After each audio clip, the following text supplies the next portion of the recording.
o seu dia essa semana sejam abençoados. É uma alegria imensa começar esta nossa conversa. Hoje a gente vai mergulhar no material que é, assim, ao mesmo tempo inspirador e profundamente desconfortável. Com certeza. Seja a pessoa de fé ou não, a pergunta de como alguém se torna tão convicto a ponto de mudar o curso da história, ela é universal. O que transforma uma pessoa comum numa força da natureza? Para explorar isso, vamos analisar o capítulo 14 do livro Por que Tarda o Pleno Avivamento, do autor Leonard Ravenhill. O capítulo se chama Edificando o Império para Deus e usa a figura do apóstolo Paulo para investigar justamente essa questão. Nossa missão é desempacotar a anatomia dessa transformação radical que ele descreve. E o ponto de partida de tudo, segundo a visão de Ravenhill, não é tipo uma decisão pensada ou um seminário. Não, de jeito nenhum. É um evento cataclísmico na estrada de Damasco. E ele faz uma afirmação logo de cara que me pegou de jeito, sabe? Ele diz, se naquele dia Saulo tivesse encontrado um pregador, ninguém nunca mais teria escutado falar dele. É forte isso, né? Muito. Eu fico pensando, como assim? A gente imagina que um bom argumento, uma boa pregação seria o caminho. Mas ele continua. Mas ele se encontrou com Cristo. Ele coloca a experiência direta num patamar, nossa, completamente diferente. Exato, e aqui que está o ponto-chave de todo o argumento inicial de Ravenhill. Ele não está desvalorizando o ensino, mas está dizendo que tem uma diferença fundamental entre ouvir falar sobre o fogo e ser queimado por ele. Certo. A argumentação humana, por mais lógica que seja, ela pode ser rebatida com outra. Mas uma experiência que te custa algo, que te marca na pele, isso é irrefutável para quem viveu, sabe? A citação que ele usa é perfeita para isso. Aquele que já teve uma experiência com Deus nunca será dissuadido por argumentação humana. Faz todo sentido. É como tentar convencer alguém que já viu a cor vermelha de que ela não existe. Simplesmente não funciona. Entendi. A experiência cria uma convicção que vai além da lógica. E essa experiência de Paulo teve um custo imediato, né? O texto descreve uma luz mais resplandecente que o sol que o deixou cego. E essa cegueira é a metáfora central. O autor argumenta que não foi só uma cegueira física. Naquele instante, Paulo ficou cego para tudo que antes definia a ambição dele. O status, o reconhecimento, a carreira religiosa. Todas as honras terrenas, tipo assim, perderam o brilho. Imagina dedicar a vida inteira para escalar uma montanha, chegar perto do topo e de repente uma luz te mostra que você estava escalando a montanha errada. É devastador e libertador ao mesmo tempo. E essa devastação não foi um evento de um dia só. O texto menciona uma outra batalha com Deus no deserto da Arábia. O que seria isso? Um segundo round? É a parte do processo que a gente costuma pular nas histórias de heróis, né? Ravenhill chama isso de desvestimento. A experiência na estrada de Damasco foi o nocaute. O tempo no deserto foi o processo lento e doloroso de desconstrução. Desconstrução. Sim. Saulo era um fariseu, o auge do sistema religioso da época, um homem que se orgulhava de sua retidão, do seu conhecimento.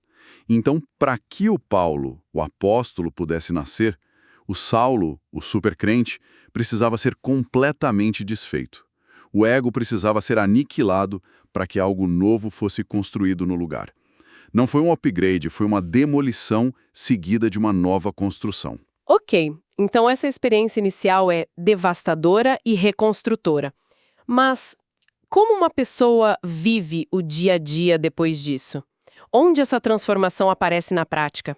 É aí que o autor nos leva para o que ele considera o núcleo da vida de Paulo. Ele mostra uma evolução, quase como se a gente estivesse lendo o diário de alguém. No momento, na carta aos Romanos, Paulo descreve uma luta interna, sabe? Uma guerra civil dentro de si, dizendo algo como: eu luto contra algo dentro de mim que me impede de fazer o bem. É uma confissão de conflito. Mas depois, em Gálatas, a gente vê uma declaração de vitória, o ápice dessa transformação. Já não sou eu quem vive, mas Cristo vive em mim. Essa frase é muito famosa, mas o que ela realmente significa? Ela soa quase mística, um pouco abstrata. E o autor se esforça para torná-la concreta. Na visão dele, não é misticismo. É como se Paulo se tornasse um embaixador que não tem mais uma agenda pessoal. Cada decisão, cada viagem, cada confronto não era mais sobre o que o Paulo quer, mas sobre qual é a missão que eu represento. É uma rendição completa do controle. Nossa! E o texto desafia diretamente a nossa realidade com uma pergunta assim cortante. Se a gente dissesse essa mesma frase, Cristo vive em mim, nossos amigos e familiares confirmariam isso com base nas nossas ações ou eles, sei lá, ririam da gente?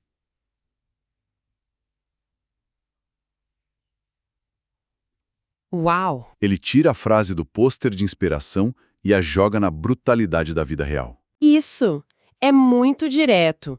E o resultado prático disso tudo é surpreendente. Eu sempre associei a ideia de paz com Deus com uma vida mais tranquila, sabe? Mais serena. E essa é a grande virada no argumento de Ravenhill. Espere um pouco. Então o autor está dizendo que a paz com Deus não leva a uma vida tranquila, mas sim a uma declaração de guerra. Exatamente. Essa é uma inversão completa do que se costuma ouvir. Total. A lógica dele é que, uma vez que você tem paz com Deus, você entra em guerra por Deus, contra tudo que se opõe aos valores dele. A paz interior não gera passividade, ela gera um conflito exterior. Entendi. Paulo não se aposentou. Ele se tornou um agente de confronto contra o status quo, contra a injustiça, contra a idolatria. A paz dele era o combustível para a batalha. E para ilustrar como essa batalha se manifestava, Ravenhill destaca 3 marcas dessa vida transformada do Paulo. A primeira é que era uma vida exemplar, e ele usa uma imagem ótima para isso. Paulo não era uma placa de sinalização, que só aponta o caminho e fica parada. Não. Ele era um guia que diz, me sigam, eu estou indo na frente. É um nível de coerência que chega a ser assustador, resumido na citação.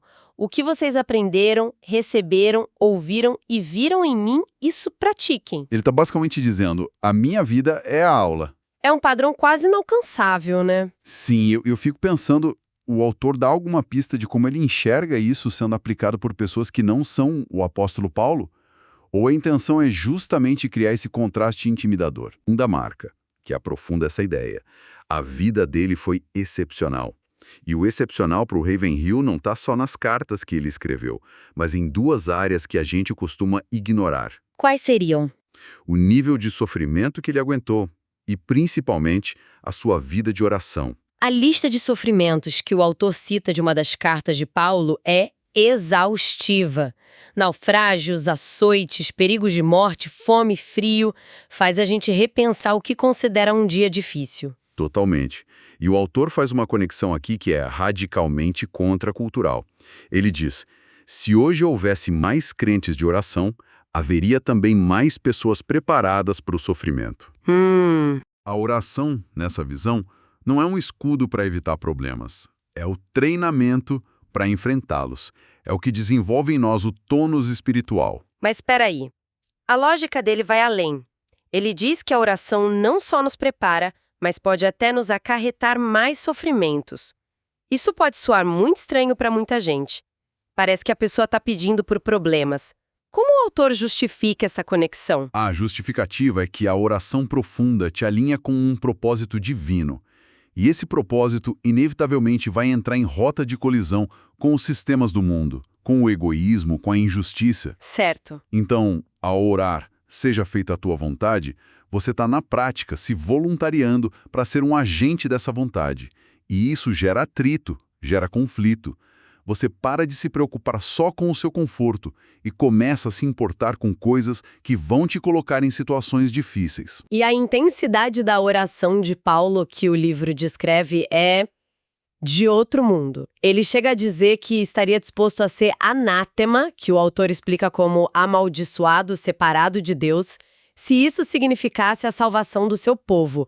É uma entrega que a minha mente nem consegue processar direito. É o amor levado à sua consequência máxima. E o Ravenhill usa esse exemplo extremo para criticar o que ele chama de orações muito mesquinhas, focadas só nas nossas pequenas necessidades. Ele faz uma analogia com a agricultura. Se semearmos pouco, colheremos pouco. Entendi. A questão que ele levanta é: a gente quer colheitas gigantescas, mas nosso investimento na semeadura, na oração, é mínimo. Essa intensidade toda nos leva à terceira e última marca que Ravenhill aponta. Além de exemplar e excepcional, a vida de Paulo estava em constante expansão. Sim. A fé que ele descreve não é estática, não é de manutenção. O texto diz que Paulo não edificou sobre o fundamento de ninguém. Ele não era um gerente de igreja, sabe? Apenas administrando o que já existia. Ele era um pioneiro, um desbravador, sempre indo para onde a mensagem ainda não tinha chegado. Certo. Ele não era, como diz o livro, uma máquina eclesiástica que só repete dogmas. Ele era um organismo vivo em crescimento. E qual era o combustível para essa expansão incansável? O que fazia ele continuar, mesmo com todo o sofrimento? O motor de tudo, segundo a análise de Ravenhill, pode ser resumido em 3 palavras de Paulo. Sou devedor. Ele não viu o trabalho dele como um favor que estava fazendo a Deus ou às pessoas, mas como o pagamento de uma dívida impagável. Nossa, que perspectiva! Esse senso de obrigação moral, de gratidão, era a força que o impulsionava. Ele sentia que precisava saldar esse débito e nenhum preço era alto demais para isso, nem a prisão, nem a própria vida. A dívida o tornava imparável. E o preço foi de fato altíssimo.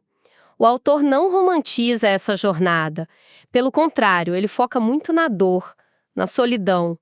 Cita momentos em que Paulo diz: todos me abandonaram, ou dia após dia eu morro. Não é uma história de sucesso nos termos que a gente entende hoje. De jeito nenhum. É um caminho de esvaziamento constante. E aqui vem o conceito mais desafiador do capítulo. Ravenhill chama isso de bendito sofrimento. Bendito sofrimento? E isso é radicalmente contracultural. Hoje, a busca pelo bem-estar e pela ausência de dor é quase uma religião em si. A ideia de que o sofrimento não é só um acidente a ser evitado, mas um instrumento de formação, uma ferramenta necessária para o crescimento, é talvez o ponto mais difícil de engolir para um leitor do século XXI. Então, depois de nos mostrar esse modelo de vida quase sobre-humano, de entrega total e sofrimento constante, para onde o autor nos leva? Qual é a conclusão? A conclusão vem numa cena poderosa. Paulo, acorrentado diante do rei Agripa, um dos homens mais poderosos do mundo, e em vez de pedir por sua liberdade, ele diz que seu desejo era que todos ali se tornassem como ele. Certo. Exceto essas cadeias. E é nessa nuance que o Ravenhill foca. O chamado não é para fazer exatamente o que Paulo fez. A gente não vai escrever as mesmas cartas ou fundar as mesmas igrejas. Seria impossível e anacrônico. Então, o chamado é para quê exatamente? Segundo a interpretação do autor, o chamado é para ser como Paulo era em sua essência. É o chamado para ter o mesmo espírito de entrega, a mesma identificação com a causa, o mesmo coração sacrificial. O desafio não é imitar as ações externas, mas um motor interno, a entrega total. O serviço de cada um vai ser diferente, mas a fonte da qual ele brota deveria ser a mesma. E o autor termina de um jeito um pouco assustador, dizendo que não sabemos aonde esse caminho de entrega total pode nos levar. É assustador porque tira o nosso senso de controle, né? A gente gosta de planos de 5 anos, de saber o destino, mas o ponto dele é que, embora a gente não saiba o destino final dessa jornada, nós sabemos exatamente onde ela começa. E ela começa no mesmo lugar onde o capítulo começou, com uma vida transformada, aquela que Cristo vive em nós. O ponto de partida é sempre essa experiência que redefine tudo. Resumindo, então, este capítulo usa Paulo não como uma figura histórica para ser admirada à distância, mas como um espelho, um desafio direto. A análise foca em experiência pessoal, consagração sem reservas e uma fé que age, se expande e não tem medo do custo nem mesmo do sofrimento. Exatamente. E todas as citações que fecham o capítulo de gente como Martinho Lutero, por exemplo, martelam essa mesma tecla. A de Lutero é fortíssima. A única fé que salva é a daquele que se atira em Deus para viver ou morrer.